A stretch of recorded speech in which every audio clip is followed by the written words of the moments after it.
Hola, buenas tardes, ¿cómo están? Bienvenidos nuevamente a este espacio. Giorgio, nuevamente agradeciendo tu compañía. ¿Cómo te encuentras el día de hoy? Buenas tardes, Camilo, y a todas las personas que están viendo esto. Me encuentro muy contento de hacer parte otra vez de este espacio y muchas gracias por extenderme nuevamente la invitación. Bueno, gracias también a las personas que nos escuchan, a los participantes, al equipo de producción. Bienvenidos nuevamente en este espacio que hemos denominado Filosana, aquí en la Universidad Pedagógica Nacional, que busca fundamentar y presentar una visión, ¿no? Una visión de la filosofía, tal vez con algunos pensadores que trato de rescatar, no, digamos que son relativamente contemporáneos, y pues que creo que aportan, así como tal vez lo aportó Nietzsche, Marx, Hegel, ¿sí? No sé, hoy en día Wei Chung Han, ¿sí? Sloterdijk, Giorgio Collington, como que toda esa serie de filósofos, pero también queremos presentar una postura que consideramos que nos puede parecer relevante e importante. Hoy queremos hablar, y antes de esto, recuerdo, es una tarea de la filosofía, por lo menos cuando arranca la antigua Grecia, que era la cuestión de cómo los filósofos, por lo menos las historias que se cuentan de Sócrates, que era una persona que siempre aprovechaba los espacios públicos para cuestionar, preguntar y tal vez poner los temas relevantes de su momento, ¿no? Digamos que en el momento de Sócrates era la democracia, la ética, digamos que temas como pues sí, tal vez digamos, ¿qué es la felicidad? Porque ya en Sócrates hay algo de esto, ¿no? ¿Qué es la felicidad? Y si realmente la felicidad es como piensan algunos que tiene que ver hoy en día con solo tener cosas o al servicio del capitalismo, sino él nos proponía, ¿no? Que la felicidad consiste en una vida virtuosa, ¿no? Y por eso nos decía la famosa frase que toman de Pitágoras y que él como que se vuelve insignia, y es preferir una vida justa a una vida injusta. Y ponía esos temas en el debate, ¿no? Hoy queríamos proponer un tema en el debate, y es hablar acerca de un tema inspirados en una visión de un pensador. James Hillman tiene un texto muy bonito que se llama Justicia y Belleza y Destino, como fundamento para voy a cambiar aquí el nombre, para una pedagogía ecológica, aunque él dice una psicología ecológica, ¿no? ¿Cómo la ves tú? ¿Qué piensas, digamos, digamos, tú eres más joven que yo, mucho más joven, ¿cómo ves el tema, digamos, de la ecología? ¿Qué opinas? El título nos invita a muchas reflexiones, muchos pensamientos. Justicia, belleza. Justicia y belleza. La estética tendemos a verla como algo a priori o desde un marco lógico, positivista, por llamarlo de alguna forma, como algo secundario o muy subjetivo. Sin embargo, la estética nos atraviesa y es parte de, pues, teniendo en cuenta lo que hablamos también en la clase anterior del lo volitivo en el sentido de la voluntad. Nuestra voluntad se va atravesada por nuestros juicios y percepciones estéticas. De hecho, incluso más que por los juicios lógicos. Entonces, lo veo como una invitación bien interesante en la que vamos a reflexionar de muchos puntos. Vamos a arrancar. Y hay una cuestión súper bonita, ¿no? Me parece súper bonita, que tal vez vamos a hacer lo posible por tratar de transmitir estas ideas tan maravillosas, y es la justicia y la belleza, ¿no? Porque no puede haber justicia sin belleza, no puede haber belleza sin justicia. Algo que pareciera ser que hoy en día esto es anacrónico, y como te lo he dicho a ti, tal vez en otros escenarios, ¿no? Hay veces uno es un luchador de causas perdidas, y decir que la justicia y la belleza va de la mano, pues muchos dirán, mejor es un chalao, mejor es un deschavetado, mejor saquémoslo del baile, como decían los prisioneros, ¿no? Dice Hillman, arrancamos, él dice lo siguiente, ¿no? Voy a tratar de parafrasear.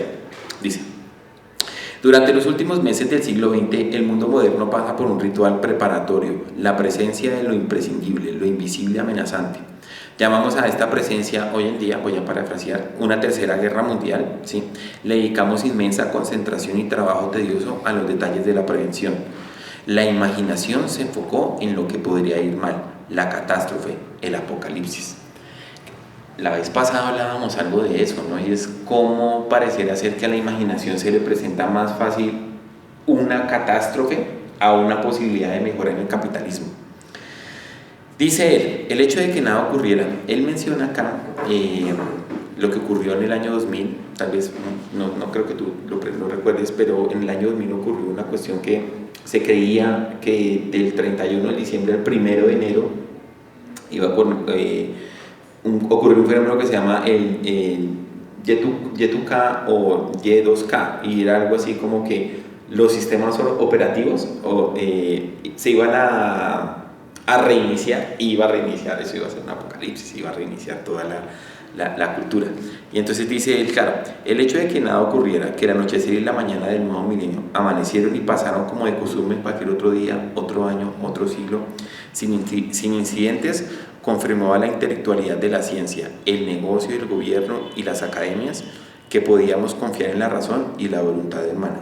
La derrota de Y2K reconfirmó el triunfo de la mente occidental. No estaba al final de su cordón. La catástrofe apocalíptica era meramente un mito. Bueno, con esto mismo nos empieza a decir algo bien importante, ¿no? Y es que a pesar de que se empieza, digamos, a presentar como una catástrofe lo que puede parecer, que es inclusive lo que podríamos estar viviendo hoy en día, digamos, con lo que ocurre en las potencias, ¿sí? Las guerras, digamos, en este caso una guerra muy importante que es la ucraniana y la rusa. Cuando él dice, pareciera ser que la mente occidental de una u otra manera puede defenderse, digamos, de la catástrofe, eso es lo que más o menos hoy en día venimos diciendo, ¿no? Y es, hombre, por lo menos algunos, entre comillas, bueno, sí, líderes políticos le apuntan a una racionalidad en la geopolítica internacional, porque se dice, claro, se ha estado varias veces cerca, por lo menos lo que salió el Washington Post el año pasado, era que varias veces ha estado cerca de una guerra nuclear, varias veces, o sea, no ha sido una cuestión tan fantasiosa, sino ha sido de que varias veces se ha estado a punto de eso, sino que parece ser que sí, algo de racionalidad queda por lo menos en el Kremlin, o por lo menos eso es lo que yo entiendo y he estudiado, y con los analistas que yo veo, y es que ellos dicen, de una u otra manera, pareciera ser que el foco de razón está más al oriente, y no tanto al occidente. Me refiero al oriente ruso y me refiero al oriente chino. Esto como para dar contexto en el mundo que estamos viviendo. ¿Tú cómo lo ves? Aquí hay varias categorías interesantes que me gustaría ir ligando y que me cuentes también qué te parece, qué les parece a ustedes. El apocalipsis. Del 2000, efectivamente no me acuerdo muy bien, pero sí he tenido otro apocalipsis, supuesto apocalipsis, sí, 6 de junio del 2006, sí. Que hasta hablaban del código da Vinci de Dan Brown, porque el 666 es el número de la bestia. 2012, calendario maya, y podría decir que el único que no fue vaticinado de alguna forma o no de una forma tan comercial, pues la pandemia del COVID, sobre todo en sus primeros meses que se llegó a pensar que fue un apocalipsis. Entonces, mira, entonces aquí traemos al término de la estética. Efectivamente existe una estética del apocalipsis, así como existe una estética o antiestética, ya ahí se los dejaré a los expertos o a la consideración de cada quien, pero estética, anti, bueno, son dos caras de una misma moneda. Entonces, una estética del apocalipsis, una estética del crimen, una estética de los asesinatos, que también son crimen, pues podemos ver con la popularidad que siempre han tenido las historias de asesinato y ahora más con las películas, las series de las diferentes plataformas. Entonces, efectivamente, la estética es algo que nos atraviesa y de hecho es la herramienta más importante del soft power o poder blanco. Y aquí vamos a lo que tú tratabas de esta discusión entre Oriente, Occidente, y yo creo que más que ver quién tiene la razón, que pues lógico es muy interesante, es cómo utilizamos la estética, cómo utiliza Oriente la estética, cómo utiliza Occidente la estética, porque efectivamente siempre ha habido una batalla estética. Casos de la cultura pop, podemos hablar, no sé, de Rambo, del super soldado norteamericano, o podemos hablar de los muñecos ahora que están de moda, estos la Ubu, que se han vuelto un fenómeno mundial y ha sido una forma también en la que China se posesiona en el mundo, ya no solo como un sitio fuerte, un sitio productivo, sino también como un sitio que nos puede dar de alguna forma una alegría, algo que nos gusta, ¿sí? Entonces, y esto nos lleva también a la charla ecológica.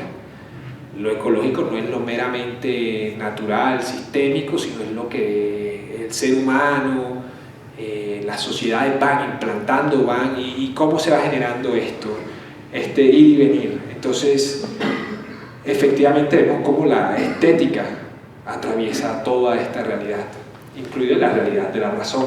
Sí, no, esa es la que más está atravesada. Bueno, ¿por qué digo eso? ¿No? Porque ya, digamos, siguiendo a Freud, ¿no? Va a decir que, claro, en última lo que uno considera deseos propios de lo que uno cuando uno hace como una deliberación, dice, bueno, yo quiero tal cosa, y un ejercicio deliberativo interno que tiene que ver con la razón, en últimas termina siendo es que la razón es instrumenta del deseo, ¿no? Y entonces el deseo supera la razón en ese sentido. Y uno podría decir, siguiendo con la estética que tú dices, pareciera ser que hay una estética, yo diría que por la guerra.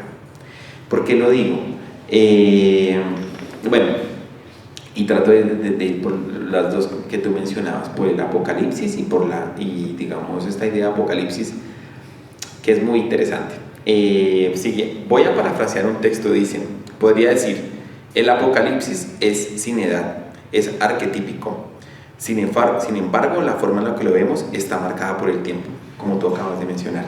Tú mencionaste tu apocalipsis en el 2006 con la pandemia. En la pandemia muchos, digamos, lo vimos. Antes, en el 99, uno. En el 2012 hubo uno con los mayas, ¿sí? Pareciera ser que esta idea del apocalipsis es algo que es arquetípico, o sea, es algo que está indiferente, no solo está en la cultura cristiana, no. Eso ha estado en los mayas, pues digamos que se supone que los españoles van a conquistar bien México es por esta cuestión en la cual había la idea de que un tiempo cíclico ya llegaba a su fin. El tiempo de un reinado llegaba a su fin, ¿sí? Cuando llegan a, si no se llama, Tenochtitlán. Y esta idea de que llega un tiempo cíclico y llega como un apocalipsis y bueno, que pasaron muchas cosas, ¿no? Que un trueno le dio la rueda al tiempo y digamos que aparte del imperio maya y parte del imperio azteca, ¿sí? Que cuando ocurre todo esto y que llegan los españoles, y es como una idea cíclica que de apocalipsis que no solo está en la cultura cristiana, que es donde proviene la palabra apocalipsis, sino que ha estado en varias, ¿no? Entonces sí hay como, es muy interesante porque lo que tú mencionas, porque es como si nosotros, como que tanto nosotros de manera particular, individual, como a nivel colectivo, es como si estuviéramos siempre sujetados por una idea superior a nosotros, en este caso la idea de apocalipsis. Y ahora, digamos que esta idea de apocalipsis se le rinde tributo, digamos, claro, es que estamos, en cierto sentido no estamos poseídos por eso a nivel cultural. Se le rinde un tributo, por ejemplo, con los desfiles militares. Por ejemplo, algo que yo estuve mirando era la imponencia del desfile militar ruso, del desfile militar chino o el americano. Y alguien que, pues un buen psicólogo diría, usted tiene una obsesión por la guerra porque se está fijando en esos elementos, ¿no? Pero yo podría decir que también el apocalipsis lo puede uno rastrear y ver cuando se dice se está arrasando el Amazonas, cuando se dice la industria de pesca está arrasando el mar, ¿sí? Cuando se dice se está arrasando, digamos, los bosques y zonas naturales de las ciudades, ¿sí? Cuando se dice tenemos que cambiar, digamos, el sistema de consumo de carros ahora por un sistema eléctrico, ¿y qué va a hacer eso? Pues obviamente arrasar eso de la naturaleza.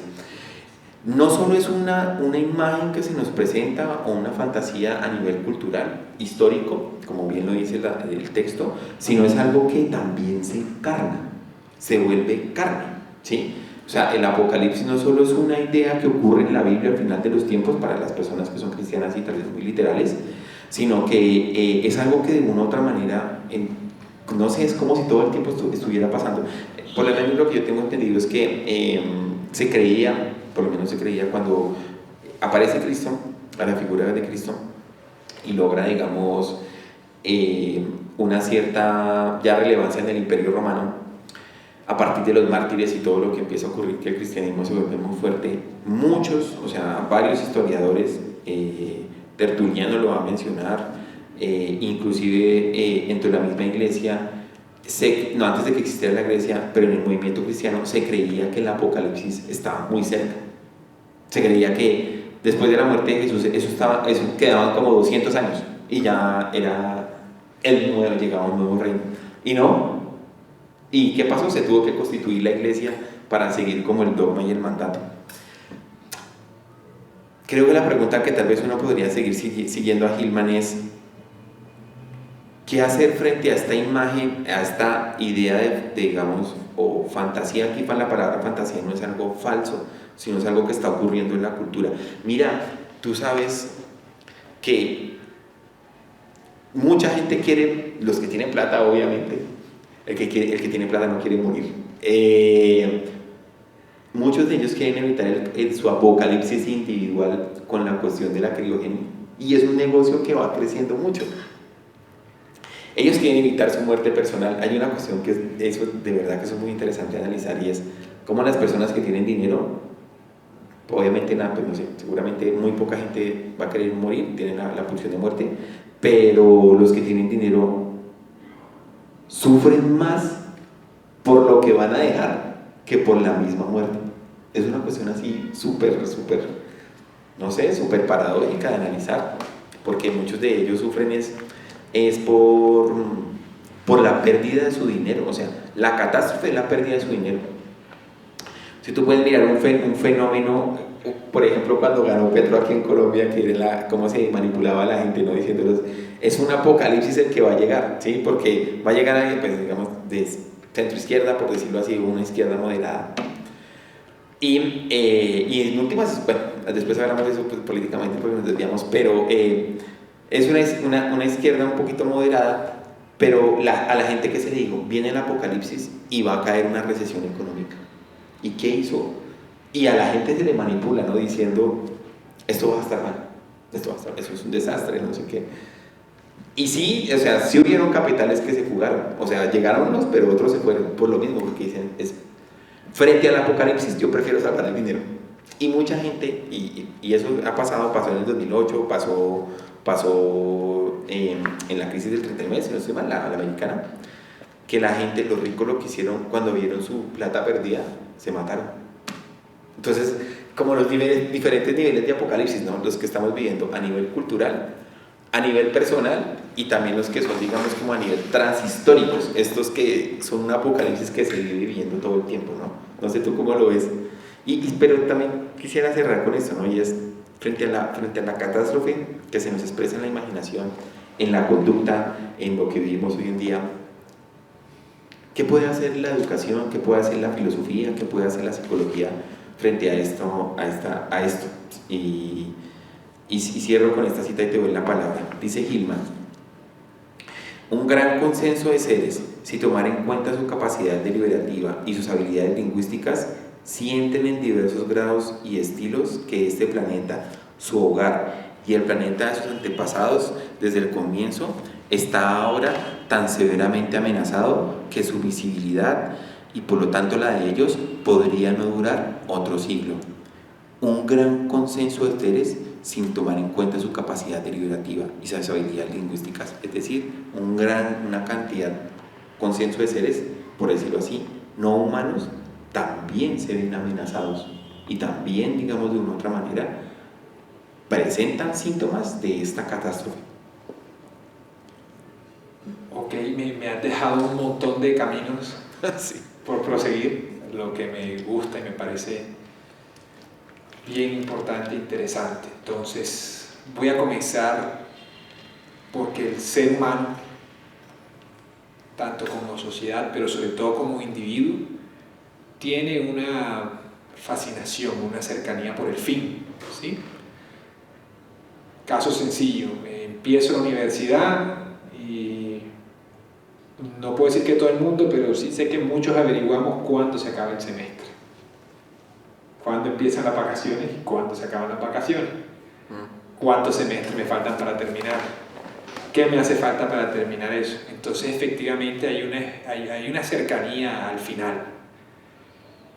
Y por supuesto que el Apocalipsis como un final trae además algo bien interesante, que es el final de todo, ¿sí? Entonces asimismo es la máxima puesta en escena y a prueba de nuestros valores, de nuestra cultura y de nuestro sistema de creencias, porque si sabes que el mundo se va a acabar, ni siquiera hablemos del mundo, si sabes que tu vida se va a acabar en un corto periodo de tiempo, sigues viviendo igual, cambias tu forma de vivir, te lanzas, por así decirlo, a la locura o al libertinaje, o más bien no, te vuelves más aferrado, por decir cualquier cosa, a tus seres queridos. Entonces efectivamente rompe una posibilidad estética y nos abre otra gran cantidad de posibilidades estéticas. Y eso va de la mano con la guerra.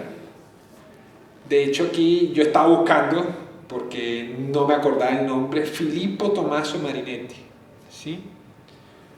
Futurista, uno de los ideólogos del Duce Mussolini, y él hacía una alabanza a la guerra. Y de hecho él decía, tenemos que, y pues todos los futuristas en general, pero digamos que él fue de las cabezas del movimiento, él decía, nosotros tenemos que tener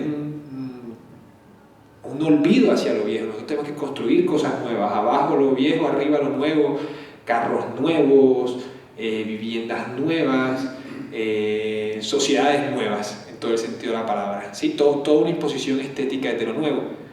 Y pues, ¿qué cosa ayuda a que haya cosas nuevas? La guerra. La guerra, por ejemplo, modernizó Europa de alguna forma. Y efectivamente aquí hablo de Wilhelm Flusser, el cual es un filósofo que se lo recomiendo a todos, con un estilo de vida pues bastante único, y de verdad que es de los filósofos más acertados y que supo leer el inicio de estos tiempos posmodernos y su desarrollo. Y él nos decía, o sea, la guerra es terrible, es cruel, es horrorosa, pero efectivamente la guerra es parte de nuestra esencia y es parte del desarrollo humano. O sea, muchos de los grandes desarrollos se han dado a partir de la guerra. Y de hecho ya eso es una postura que no creo que nadie pueda comprobar, pero por lo menos sí es argumentativamente lógica, y es que, por ejemplo, las armas nucleares han impedido que haya nuevas guerras. Sí, es una paradoja. Porque sí, nadie va a invadir a Rusia, porque ya Estados Unidos no invade a Rusia, o Rusia no va a invadir a Estados Unidos, o China no va a invadir a Pakistán, yéndonos a algo más pequeño. ¿Por qué? Porque puede ser el final de todo.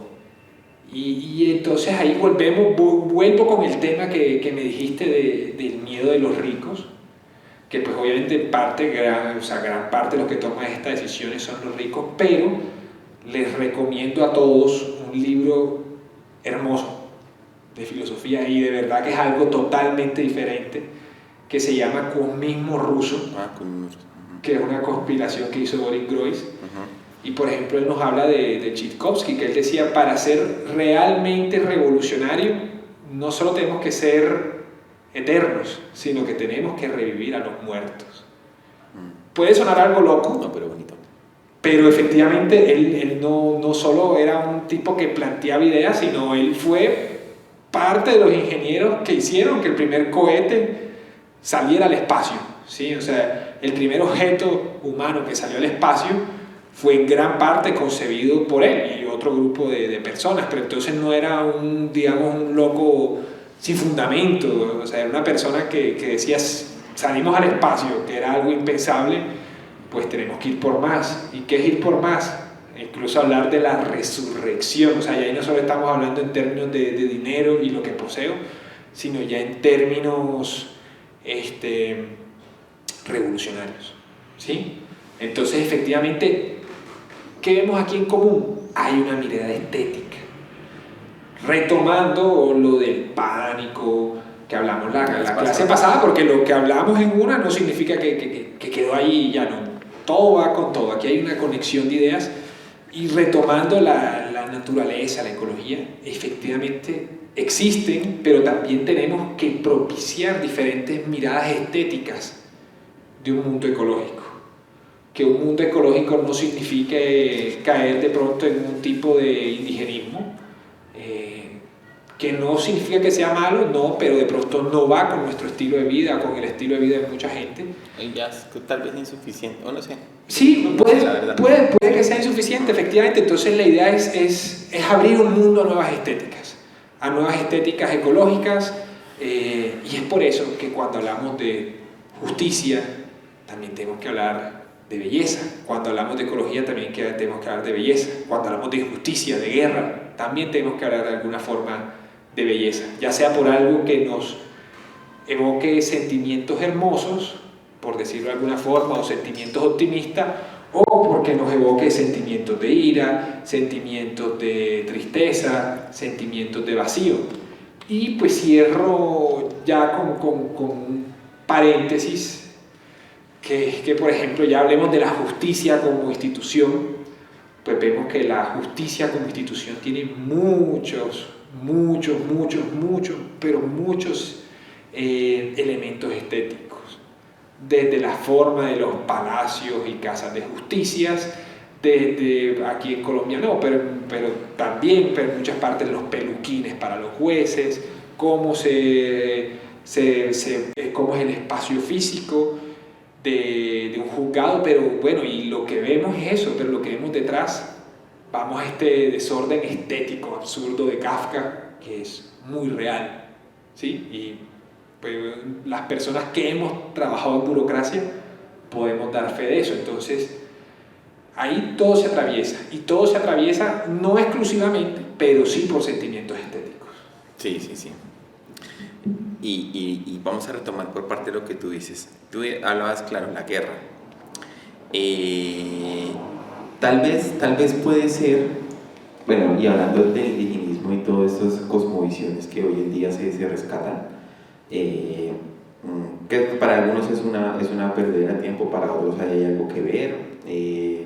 Yo opino que hay algo que ver, y la racionalidad occidental y todo lo que hemos hablado, pues se dice que la racionalidad está en crisis, la posmodernidad, todo esto. Pero yo sí creo que sí hay algo hay que ver. Ellos tienen otra configuración que tal vez nosotros debemos escuchar. Y tú hablabas algo de guerra y quisiera leer un fragmento, porque tal vez la guerra que vemos físicamente, digamos, los pueblos que están en guerra, ¿no?, por recursos materiales, de pronto es una guerra que ocurre anterior, o no, pero no necesariamente anterior en el tiempo, sino anterior a la visión que tenemos. Dice lo siguiente: el mundo, el Hillman está preguntando, bueno, la psicología y la educación, ¿no?, ¿cómo entran en el mundo? Entonces dice él algo bien interesante, dice: tenemos que admitir que desde el comienzo en las universidades alemanas, aislos británicos y franceses y las salas de consulta vienesas, la educación y la psicología tienen una tarea fundamental. Sin embargo, entró en el mundo con un defecto de nacimiento, lleva la maldición ancestral del racionalismo cartesiano, que divide el mundo en sujetos y objetos, mantiene mentes humanas conscientes y cosas materiales muertas.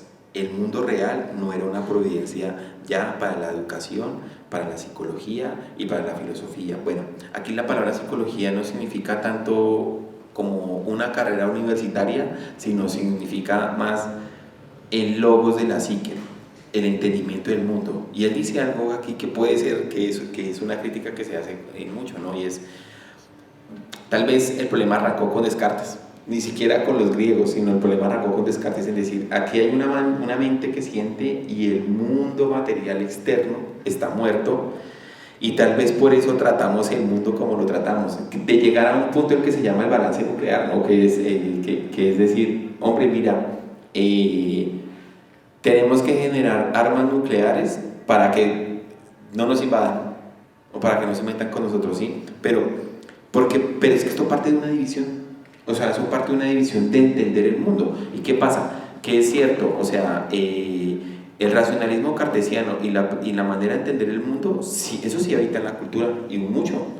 Por ejemplo, no es que es así, no es que es así. Tal vez Descartes no quiso llegar a esos límites, pero es que es así, uno puede hablar, inclusive los mismos psicólogos. Descartes va a fundar esta cuestión de que lo real en el mundo es el ego cartesiano, no el sujeto. El sujeto de la razón, el sujeto del entendimiento. Y pues eso ha derivado a que muchas personas van a considerar lo único real soy yo. Inclusive tú puedes escuchar en terapia muchas veces como las personas dicen, esa psicología que hoy en día promulga, que también es asociada al capitalismo, ya esta guerra que estamos denunciando y a este apocalipsis, y es primero tú, segundo tú y tercero tú. Claro, eso es una defensa, eso mantiene a las personas en una defensa, digamos, frente a todo el entorno, ¿cierto? Y entonces, claro, Hillman nos dice, mira, ¿qué ha hecho esto? Limitar un sujeto individual y personalizado por fuera del dilema planetario. Es decir, mientras que las personas, por lo menos en la cultura occidental y la cultura pop, lo que hacen es, en un exceso, digamos, de fijación de sí mismo, los ha sacado del dilema planetario. Y mira que puede haber, o sea, la guerra que nosotros vemos o el apocalipsis que vemos afuera puede ser un apocalipsis o una guerra que ya está ocurriendo en la misma interpretación de cómo se ve el mundo, ¿no? Y es, lo único real es el hombre, como dice él. La psicología es antropocéntrica. El dilema ecológico ha quedado de lado. Heidegger también lo va a trabajar, ¿no? Con la famosa frase de Protágoras de que el ser humano es la medida de todas las cosas, y Heidegger va a pelear eso, ¿no? Porque va a decir, si queremos abordar una educación y una psicología y filosofía que aborde la ecología, tenemos que criticar sus fundamentos, y un fundamento es, digamos, el antropocentrismo. Y me parece muy bonita la cita que tú traes, porque este autor, que no lo sé pronunciar como tú, menciona, el dilema no solo es del hombre particular, ni del hombre del presente, ni del hombre del futuro, es un dilema también que tiene que ver con los muertos. Y una cultura, ¿y qué pasa de nosotros también? ¿Cómo vivimos? Es que nosotros vivimos en una guerra, de verdad, tal vez esa separación, que lo que tiene conciencia soy yo y el mundo está muerto, inclusive expulsó los muertos. Algo que tienen las comunidades indígenas es que escuchan a los muertos, no necesariamente como espíritus que están habitando por ahí, sino que su legado aún se escucha, ¿sí? Y es una tradición que se escucha y trata de rescatar, y se puede digamos, acusar de tradicionalismo o inclusive una visión conservadora, pero mira que tal vez por no escuchar esa visión conservadora es que también tenemos lo que se arrasa, ¿no? También hay que tener presente que la idea de progreso también parte de eso, ¿no? De un sujeto consciente que está en la historia y que realiza la historia para el beneficio humano. Y obviamente eso es una posición antropocéntrica, ¿no? Claro, ¿y eso qué ha hecho, no? Porque ¿qué vemos en la educación, qué vemos en la psicología, qué vemos en muchas ramas? Es que como se centra en el ser humano, ¿sí? Como hay un enfoque solo antropocéntrico, el humano está atrapado en eso mismo, en una visión antropocéntrica. Dice él, al desgarrar el alma humana de su matriz en el alma del mundo o en la ecología, el alma del mundo está en la madre de todos los fenómenos, y ésta se vuelve un cadáver, reducida a mesura, a disección experimental, canibalismo de las partes de su cuerpo, ríos y rocas, flores y peces definidos como sin alma, solo pueden hallar valor mediante la evaluación humana. A lo largo de muchos siglos en nuestra historia y a la mayoría de las otras culturas, la idea de alma del mundo o la idea de que algo está dotado de alma, la ecología también o la naturaleza, quiere decir que dota a todos los fenómenos de significado e intenciones inteligibles y les reconoce su propia interioridad individual, La profundidad del alma no yace solo en nosotros, reside en la propia naturaleza del planeta. Tú mencionabas algo de las, por lo menos de la perspectiva indígena, que lo que se cuenta, ¿no? Porque también falta mirar qué historia se cuenta, pero algo que se sabe es que cuando por lo menos los españoles llegaron aquí bueno, digamos que a Sudamérica, se asombraron de que los indígenas no veían en el oro un valor de cambio, ni un valor de riqueza, sino era un valor espiritual, o un valor de aquí, teniéndolo presente con el alma del mundo. Porque para, digamos, ciertas visiones cosmogónicas es cierto, o sea, no se puede desgarrar el oro de la tierra porque se está desgarrando la tierra.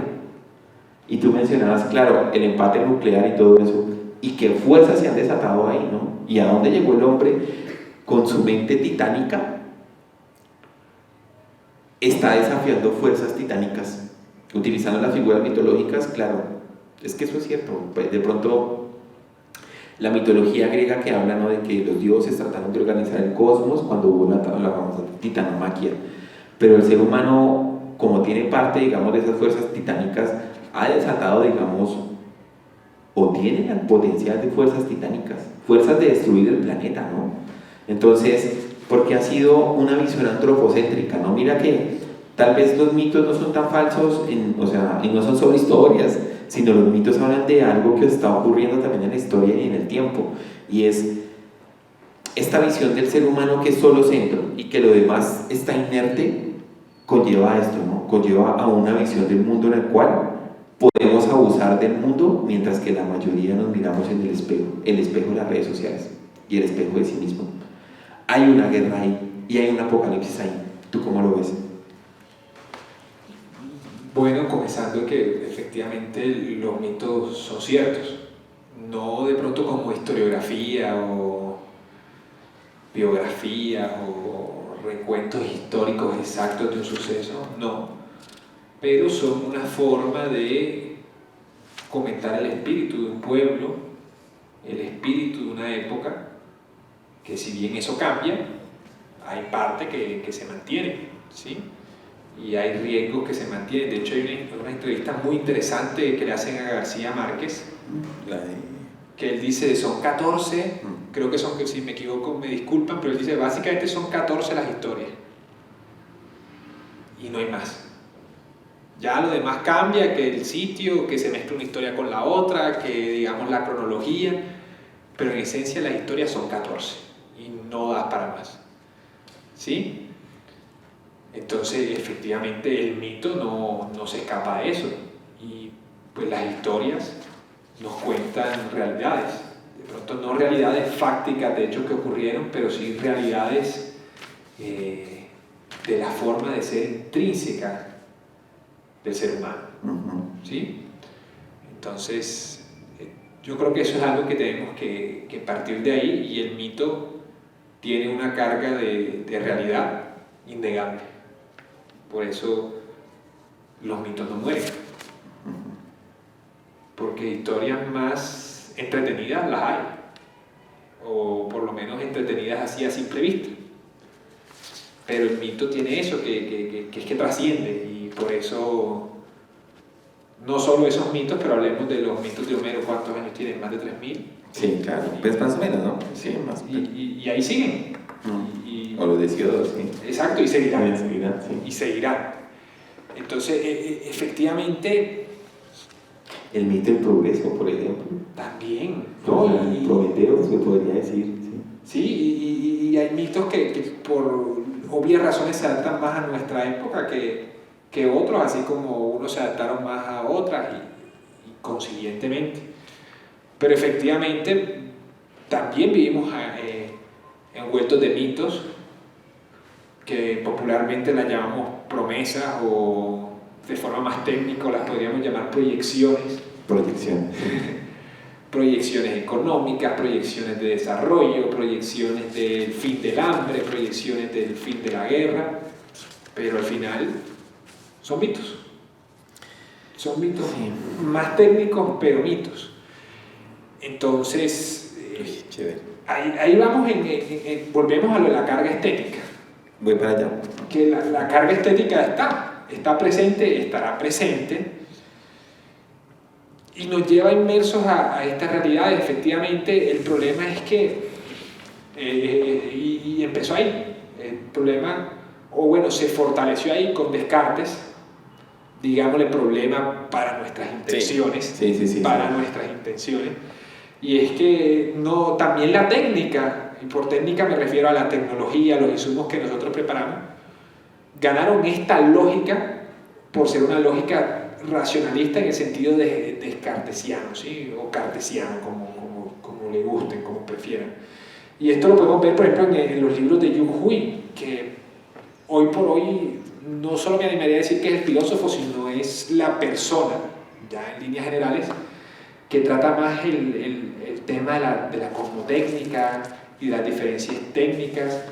Y es que hace miles de años, antes del nacimiento de Cristo, por ejemplo, el papel se hizo simultáneamente en China y en Egipto. Pero no tenía la misma función. Pero no tenían la misma función, ni la misma recepción, ni se hizo de la misma manera.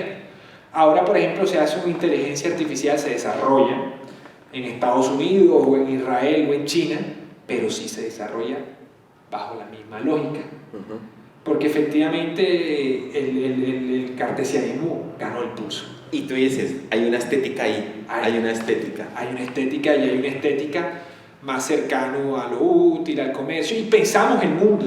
Pero ahí volvemos a Heidegger, a lo que hablamos de la clase anterior, pensamos el mundo como existencias o como un espacio para nuestro servicio. Entonces ahí creo que vuelve una de las palabras clave de lo que ha llevado hasta ahora estos espacios, y es la diversidad, la capacidad y sobre todo el darnos la posibilidad de pensar otras estéticas, otros mundos, otras sociedades, otros sistemas económicos, bueno, darnos esas diversidades. Gracias, Julio, por esas palabras, porque nos introducen lo que queremos hablar, y es justicia, belleza y destino, dice él. Y el que propone, ¿no? Dice, claro, está frente a la catástrofe ambiental, por decir, generada y por la visión cartesiana, en la cual lo que tengo realidad anímica o con alma soy yo, y eso, digamos, porque algunos ya dicen que lo que único que tiene en realidad es el cerebro, ¿no? Entonces, pues me parece muy chistoso, porque inclusive uno escucha pues la fundamentación que hay sobre eso, y dicen, pues el amor está en el cerebro, pero cuando una persona está haciendo el amor, no creo que sea precisamente que esté pensando en el cerebro, ¿sí? Y vamos a lo que tú dices, proponer una estética, y ya con esto tratamos de hablar ya de como la parte final de la charla, y le agradecemos a las personas que nos escuchan, y es, Hillman dice, propongo unas bases poéticas del alma. Bases poéticas del alma. Entre ellas, las bases poéticas del alma son el mito, la imagen, la imaginación y la belleza. Dice Hillman, ¿no? En las bases poéticas del alma está la justicia. Entonces dice, las mismas palabras, justicia, belleza y destino, inspiran, evocan ideales que no pueden ni definirse ni realizarse, y sin embargo, señalan anhelos del poder motivacional sustentador de vida. Incluso en tanto que ideales, justicia, belleza y destino ofrecen piedras de toque prácticas para evaluar la conducta de cualquier fenómeno, donde pertenecen que es de cualidades que muestra, que está intentando cumplir, y reconocemos primeramente la presencia de estos principios del modo usual, mediante las patologías, la furia por la injusticia, la repugnancia por la fealdad, la desesperación por la carencia de sentido. Algo que nosotros podemos ver, yo con los estudiantes y con nuestra comunidad educativa, es eso, que hay una repugnancia por lo feo, porque lo feo también es injusto, y por eso vemos como muchos de nuestros estudiantes y los profesores dicen, la justicia, la belleza no es solo belleza de adorno, ni belleza de objetos, sino la belleza es una belleza de un mundo injusto que estamos viviendo. Y ellos dicen, algo en el alma, como vería más adelante aquí con Plotino, algo del alma se retrae y dice, no, esto no es. ¿Y sabes qué? ¿Y sabes por qué la justicia es algo que no tiene tiempo?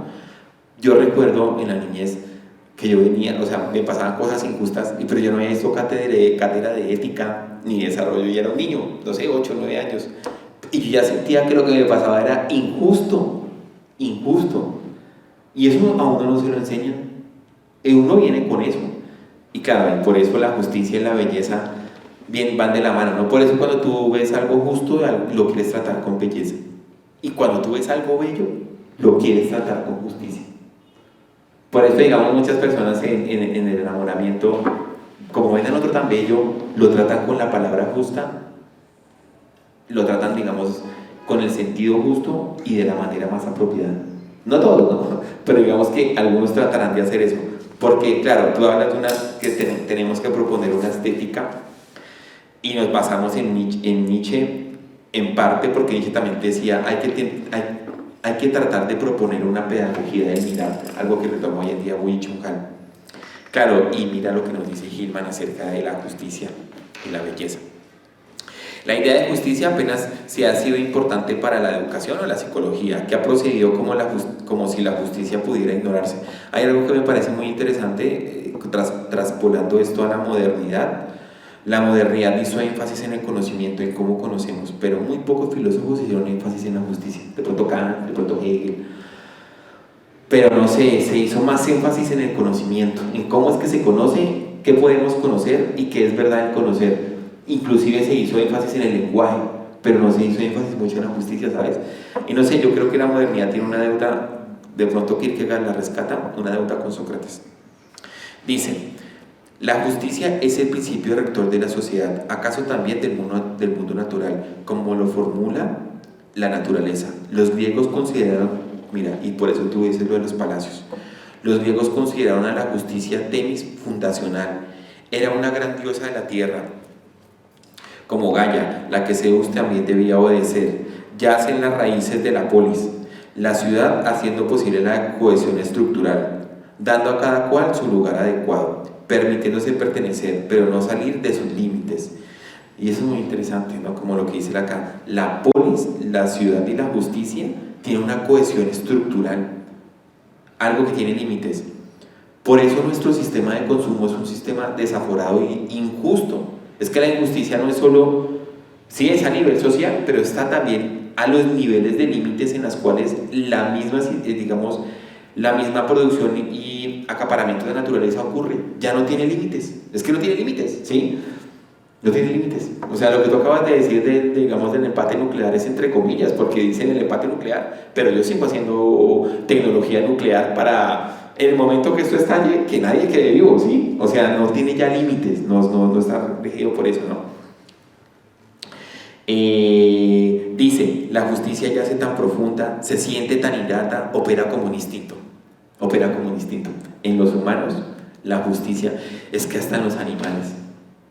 Tú puedes ver, inclusive yo veo ahí, me gusta ver, digamos, como videos de mascotas y eso, y es como cuando una mascota la tratan injustamente, reacciona. O sea, es que eso es bien interesante cómo se pelea aquí la palabra instinto, ¿no? Instinto no es biológico, instinto aquí hace referencia a un fundamento poético del alma y de la educación. Dice, la justicia hace posible una sociedad inherentemente correlacionada entre los seres. La mutua dependencia se basa no en la mutua utilidad, el intercambio económico, sino en el puro hecho de la existencia participativa. Si todos los seres pertenecen, entonces todos son necesarios y útiles. La justicia prevalece para cada uno y para todos. Nos deja mucho que pensar esta parte, ¿no? Porque cómo vivimos en una sociedad en la cual el otro es una utilidad, inclusive un intercambio económico. Entonces, si quieres decir algo, Giorgio, o prefieres que siga leyendo. Sí, fíjate que sí me gustaría comentar algo, porque esa es una pregunta grande sobre qué es la justicia, que pues no creo que pretendamos responderla aquí. No, sí. Pero me parece que sería interesante para un espacio. Personalmente me gustaría poner la hipótesis de la injusticia como un intelecto, como algo que aprendemos, ¿sí? Y que aprendemos también, o sea, con H y sin H. La justicia está, la justicia existe, la justicia la sentimos. Pero la justicia es solo voluntad, personalmente diría que no, o me gustaría pensar que no.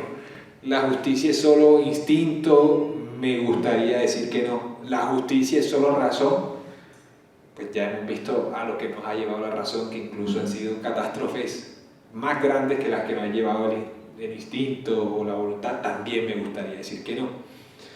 Entonces, efectivamente, hablar de la justicia es un tema complejo, complicado, pero que también tenemos que ir tomando varios elementos. Entonces, rescato mucho esta invitación que haces y esta unión que la haces con la estética, que es algo fundamental en la justicia, no solo a nivel performativo de las máscaras o la performance que se arma a través de la justicia, del sistema judicial, las creencias, el bien o el mal, sino como tú dijiste, lo que se nos hace bello, lo que se nos hace feo.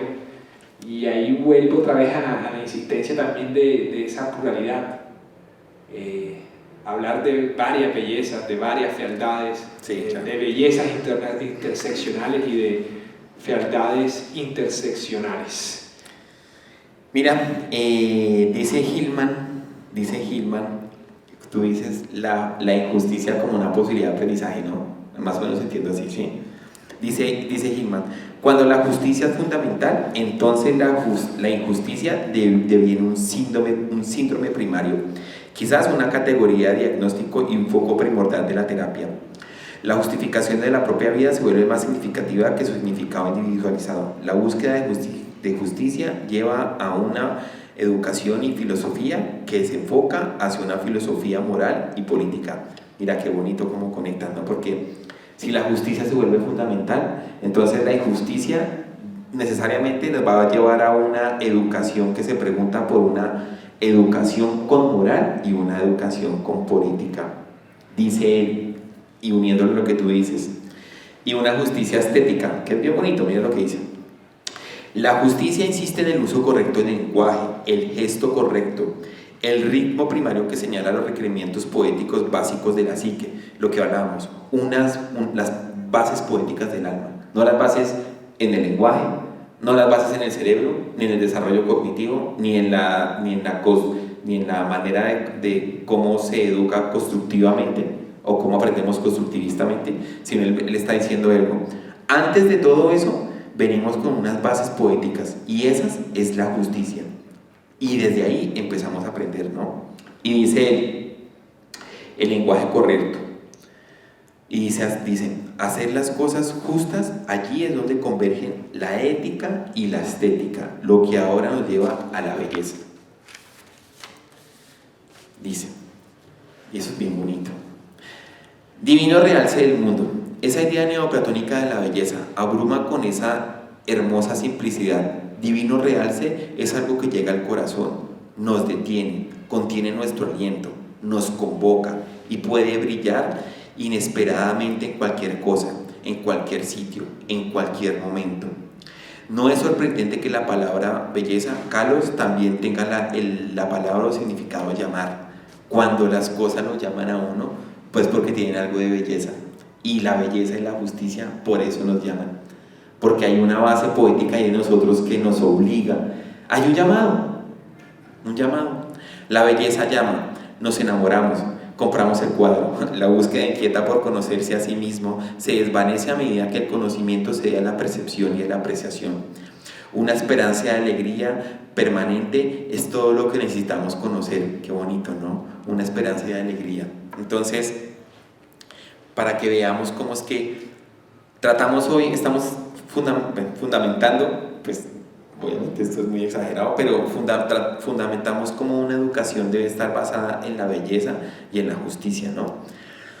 Porque como dice él, la falta de belleza como hecho cotidiano, como condición clínica, como condición en la docencia, también fue descrita por los neoplatónicos. Si el alma tropieza con lo feo, dijo Plotino, al momento se despliega sobre sí misma y reniega, desciende porque no sintoniza con ello y es ajena a ello. No me digan que la educación y la psicología es solo una cuestión de aulas y de clínica. Claro, también hay un destino en ellas. Seguramente, y tú lo has notado, Giorgio, y te doy la palabra ya para ir cerrando, y es Las personas dicen, se siente la energía en este lugar. Las personas dicen, no me gusta cruzar por esta calle. Las personas dicen, este lugar está feo. Y sí, el gesto es como de replegarse, como que no. Inclusive cuando las personas pasan por lugares que no les gustan, su cuerpo se agacha, el alma se repliega y se ve en el cuerpo. Y claro, porque necesitamos este divino realce del mundo que da la belleza. Tal vez captar más ese captado, ser más presentes a eso. ¿Tú cómo lo ves? Y con esto empezamos a finalizar. Yo lo veo como una necesidad, como una apuesta que tiene que tomar la educación formal, como la que se da en este claustro, pero también la educación informal, la educación del día a día, la educación del trato con las otras personas. Y voy a traer algo que hablaste aquí, el énfasis en lo cerebral. Efectivamente, hoy estoy invitando a muchas cosas, hoy los invito también a muchas lecturas, para ser más concreto. Los invito a leer Mentes Paralelas, de Laura Tripaldi. Ella muestra cómo, por ejemplo, organismos como los hongos... pero que crecen de manera bella, o sea, como una especie de patrón bello. Más allá del patrón bello, Sí. Es que no tienen cerebro. Sí. Salen de esta lógica de existo porque pienso, de la razón, y logran hacer estructuras, sistemas ya sé. que pueden ser bellos. Ya por eso digo, la belleza también tiene que darnos espacio para pensar cosas diferentes, tiene que darnos espacio para pensar mundos diferentes, posibilidades diferentes, ya conectando nuevamente con lo que hablamos en la sesión anterior. La belleza no solo puede ser un espacio de la obra, de la tradición, de lo que sirve, de lo inteligente, que si bien yo no desprecio nada de eso, quiero dejarlo en claro, la belleza y su verdadero potencial que nos abre esa justicia, es la capacidad de imaginarnos y, ¿por qué no?, recorrer nuevos caminos.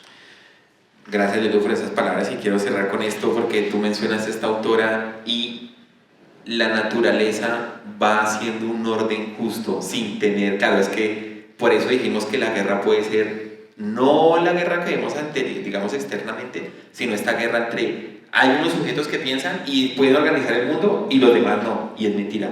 Y por eso Hillman nos invita hoy a ver estas bases poéticas que no están en lo humano, operan en el cosmos. Y tal vez nosotros los humanos, con nuestro intelecto, podemos orientarnos a ese cosmos que ordena los hongos, las plantas, los ríos, la naturaleza. ¿Por qué la Tierra está ubicada donde está? ¿Por qué la Luna está ubicada donde está? Esta antigua idea del logos Heráclito que van a tomar a través del pensamiento occidental, y es que parecería ser que hay un orden que todo lo constela y lo permite, y no es una inteligencia, no es un logos humano, sino es transpersonal, humano, transhumano, cosmológico, existe en la naturaleza. Cerremos con esto. Dice, sostengo que estos principios básicos para la cultura, la justicia, la belleza, mira, sostengo que estos principios son básicos para la cultura en todas partes porque son dados con el mismo cosmos, y en tanto que dados primordialmente son garantes ecológicos. ¿Te das cuenta? Lo que tú acabas de mencionar de esa autora. La tarea de la educación, de la filosofía y la ecología, pero en la psicología, es reconstruir su aprendizaje y sus terapias, su educación y sus aulas sobre estos principios primordiales, a fin de que el grande y ancho mundo y sus seres nunca puedan quedar fuera de su alcance. Porque la justicia, la belleza y el destino no son meramente humanistas, religiosos, científicos o regionales. Admiten muchos modos de implementación y, sin embargo, trascienden toda implementación con una pretensión e ideal de valor que los trasciende, inspirando el arte, la dignidad y el cuidado respetuoso, e incitando a una perdurable rectificación de la fealdad, de lo errado y de los hábitos perdidos, porque principalmente la fealdad y el error y la falta de compromiso son las causas principales de un planeta sufriente, esa bola azul envuelta en un remolino tan frágil, flotando en un mar de estrellas. Hoy les queríamos traer esta conferencia en la que hablábamos de la justicia y la belleza como bases para una educación, filosofía y psicología que atienda, digamos, a la ecología. Ha sido para mí, como siempre, un gusto compartir contigo, Giorgio, las referencias, esta charla, y pues quedémonos con eso. Tal vez, no sé, quieras decir algo, con esta linda bola azul que tal vez con la justicia y la belleza podamos admirar, y tal vez darnos cuenta de cómo ella sí danza en un mar de estrellas, y cómo nosotros, con este sentido de belleza y de realce del mundo, podemos hacer algo mejor para ella y para nosotros. Gracias, Giorgio. Muchas gracias, Camilo, nuevamente por la invitación. Muchas gracias a todas las personas que están viendo. Muchas gracias, Edgar, por todo el soporte técnico que hace posible que este mensaje y que estas conferencias sigan su camino. Y sí, muy bella forma de cerrar. Abramos nuevos caminos. Muchas gracias.